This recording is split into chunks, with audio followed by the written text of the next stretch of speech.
Yeah? We also review foreign films here. This is not just a place for the biggest new releases or whatever was based on an old comic book this week. No, this is a classy establishment where we know our Murnau from our Eisenstein, our Fulci from our Fellini, and our Soderbergh from our Goldberg, where the real cahiers do their cinema and you can get your Ozon on. Also, I didn't want to get up early for the Angry Birds 2 junket in the middle of August. I mean, guys, come on, I've only got like a month of beach weather left at best.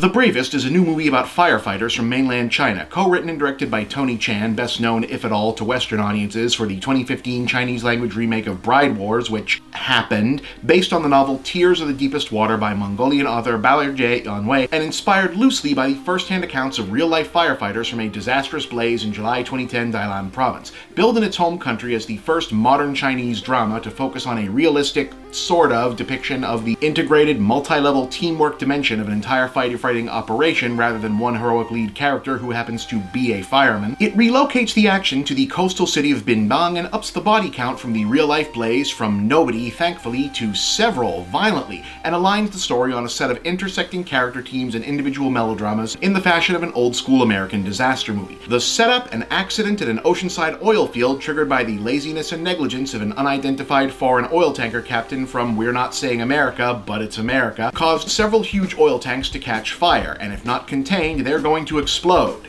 Ooh, that's bad. Also, the heat is causing the burning oil to leak into the other pipelines and into the surrounding towns and sewer systems, which could cause those to explode as well. That's bad. And also, if the biggest tank blows, it's going to blow up the adjacent tanks of oil refining chemicals like benzene and other bad stuff, which will cause a multiple-level Hiroshima-sized blast that will kill millions and blanket most of China in poison gas. Yeah.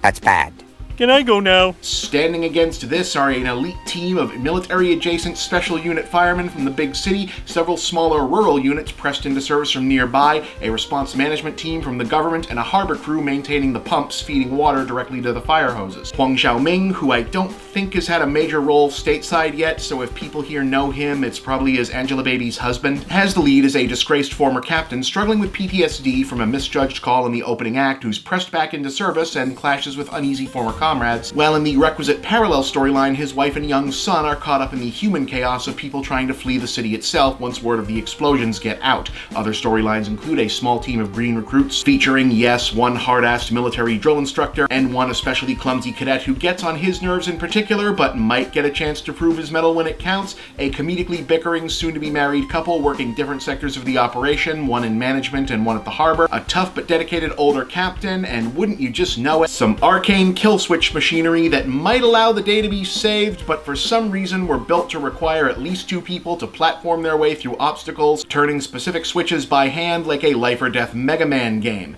People live, people die, rousing speeches are given, heads are bowed, patriotic music rises and falls, lessons are learned about heroism, sacrifice, honor, the greater good, and if there's a visual metaphor for impossible challenges only being surmountable when groups of people stand together as one, you'd best believe they stage it and photograph the shit out of it.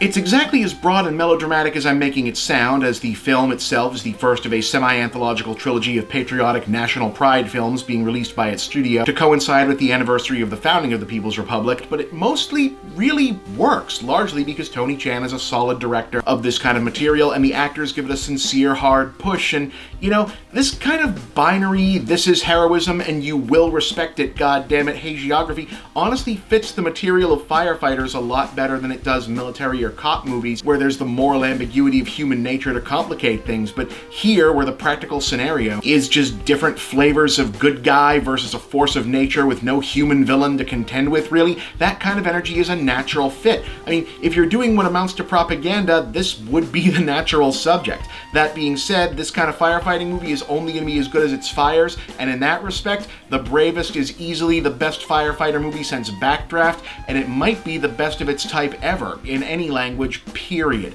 The fire sequences are unbelievably spectacular, accomplished with a mix of practical effects and solid CGI for realism, but what makes it great is how ingeniously the film keeps upping the ante, providing new ways to shoot the fire, new obstacles for it to create, and new ways for the heroes to fight back. Chan essentially stages the action like he's directing a big-budget war movie, with the firefighters as soldiers deployed against an enemy army, complete with slow motion, weapon reveals, formation sweeps, disorienting jumps into first person, and haunting use of sound effects and camera angles to occasionally suggest that the fire itself is a living monster with a mind of its own, actively fighting back.